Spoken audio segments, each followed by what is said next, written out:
go into the biggest potential tourist market is Chinese tourists, right? So we're trying to tell you how Tencent ecosystem can help you to improve the awareness, or maybe how to target those 1.4 billion Chinese tourists through our ecosystem or platform. So first of all, we have to understand about our target market first. So this is some of the data about the outbound market for Chinese tourists. So you can see that doubly. You can see that the chart, of course, every chart is go up rising, and you can see that from 2001 and to 2018, the outbound tourist trips is increasing rapidly up to like almost 150 million trips made by Chinese tourists in 2018. And you can see the most important part is that how they spend. They spend a lot. As you can imagine, Chinese tourists spend a lot when they go overseas.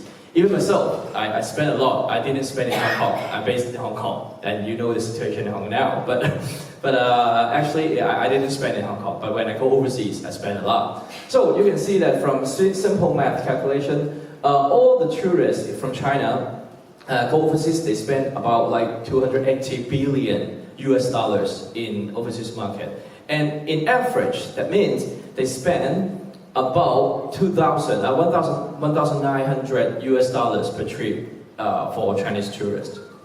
And is it a significant figure? You can see that it almost doubled the spending for US market, the second ranked outbound tourist market. You can see we almost spent like 280 billion US dollars, and United States only spent 144 billions US dollars in when they go overseas. And then, what kind of products they purchased when they go overseas? Mainly, of course, luxury brands. They like, because with the increasing living standard or with the quality of Chinese tourists in China, they want to be more glamorous, or maybe they want to have a more better quality of life. So they spend a lot in luxury products. And you can see even they occupied 36% of luxury spending in 2020. And also, even with this big foundation, they also have a strong increase for 9% to 2025. We estimate that it will occupy almost 44% of the entire luxury products in the world. And this is the most important part is that actually you can see that the potential of the Chinese tourists is not uncovered. You can see that because only 9% of the entire population of the Chinese tourists, of the Chinese people, has passport. So that means there are still a lot of room for potential growth for those outbound tourists, because only 9% compared to some well-developed countries like Britain, like US. So you can see that the number of penetration of passport ownership is still very low. So you can imagine the growth of the outbound tourists will go more and more rapidly in the future next few years. And that's why you have to understand how you can market your brands, no matter for hospitality, no matter for cosmetic brands or luxury brands. Then you can build up your story, because when they get a passport, or maybe they're ready for go overseas, they already have a plan or a checklist what kind of brands or products they want to purchase. So it's time for you to build your brands in China, within China, to the Chinese tourist. And this is some of the information about our products. WeChat, maybe this is the key products that you may want to know from this seminar. And you can see that over 82% of Chinese are on WeChat. And actually you can see from our annual report, we have around 1.13 billion monthly active users, 1.1 billion monthly active users in China, in the globe.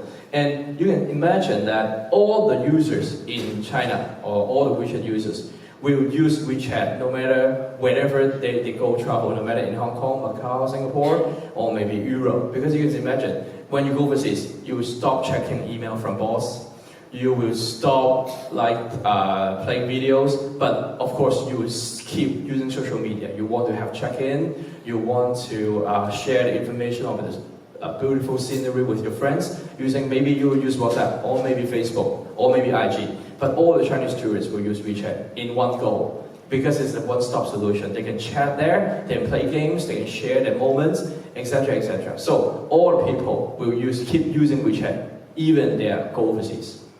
And for mobile payment, and you can see that some of the shops already, or maybe most of the shops in Singapore already supported WeChat, but of course it's renminbi, because we want to facilitate the payment experience for Chinese tourists in all over the world. No matter, just like in Hong Kong, every shop, no matter you go to 7-Eleven, maybe you go to Circle K, you go to supermarket, you go to cinema, actually most of them will support WeChat Pay, or maybe some mobile payment from China.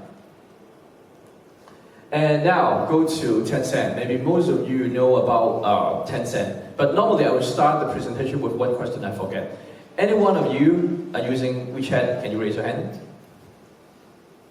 Oh, that's bad. I think I expect 90%, but only 85% of you. So it's okay. But most of the users know about WeChat. But Tencent, what is Tencent? Actually, Tencent is the world #1 game company in the world now. In the world, it's not in China, it's in the world. And actually, because a lot of acquisition, we buy a lot of companies, and of course, we want to diversify the entire revenue portfolio. Just like you can see from 2003, or maybe we go IPOs in Hong Kong in 2004.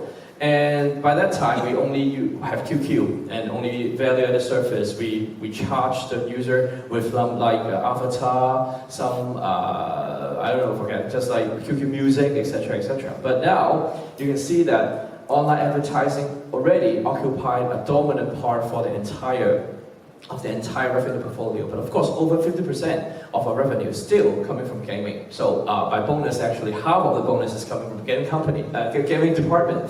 So thanks for that. So next slide. Then you can see that because we are talking about not only for WeChat, you can see from our banners, we have the entire ecosystem from WeChat main program, cloud services, official account, or maybe QQ videos. So we are providing the entire products spectrum from very back end to front end. I'll introduce later. And that actually occupied around 50% of the mobile time spent for each Chinese user.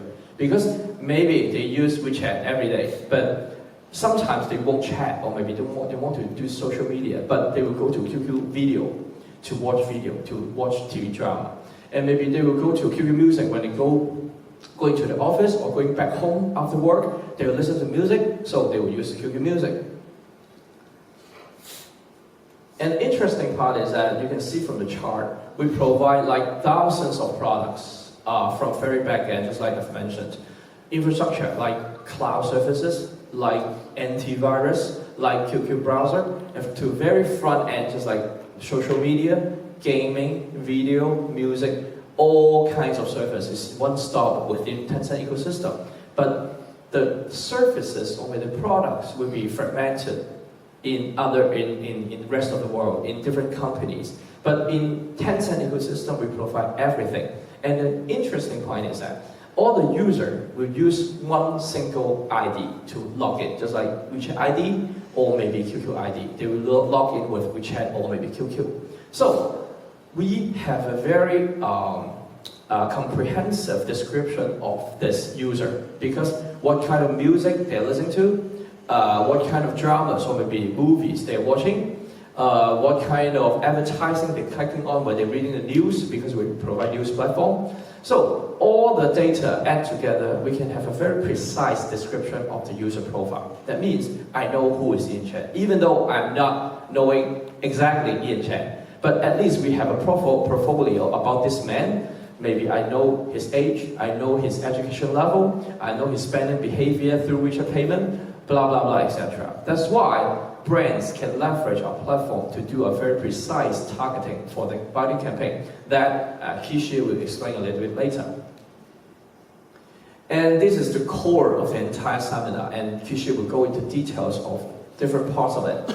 Because for Tencent, we're not talking about single function of payment. We are not a single function of social media. We are not a single function for video service. We are providing the entire ecosystem that help your brands to target different touch point of your user. So you can see that even you have a widget, maybe you will start with an official account because it serves like a Facebook fan page that you want to accumulate your fans. And then you use like a mini program to drive the user to do purchase through e-commerce or maybe some game, a mini game in the mini program. And then use the advertising to target those users after you collect enough data to target them.